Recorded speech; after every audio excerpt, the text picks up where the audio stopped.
شروع اللہ کے نام سے جو سب پر مہربان ہے، بہت مہربان ہے۔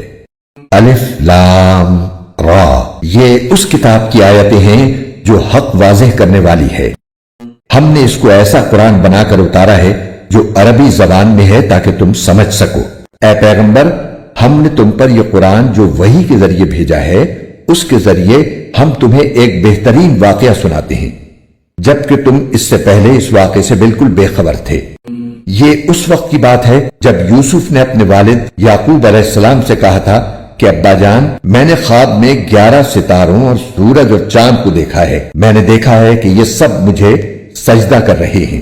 انہوں نے کہا، بیٹا، اپنا یہ خواب اپنے بھائیوں کو نہ بتانا، کہیں ایسا نہ ہو کہ وہ تمہارے لیے کوئی سازش تیار کریں، کیونکہ شیطان انسان کا کھلا دشمن ہے۔ اور اسی طرح تمہارا پروردگار تمہیں نبوت کے لیے منتخب کرے گا اور تمہیں تمام باتوں کا صحیح مطلب نکالنا سکھائے گا، جس میں خوابوں کی تعبیر کا علم بھی داخل ہے، اور تم پر اور یعقوب کی اولاد پر اپنی نعمت اسی طرح پوری کرے گا جیسے اس نے اس سے پہلے تمہارے ماں باپ پر اور ابراہیم اور اسحاق پر پوری کی تھی۔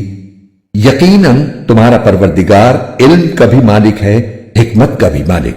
قرآن کے خوبصورت اور ایمان افروز اردو اور ہندی ترجمہ و تفسیر کے ویڈیوز کو دیکھنے کے لیے ہمارے چینل بیوٹیفل قرآن AB کو لائک، سبسکرائب اور شیئر کیجیے۔ شکریہ۔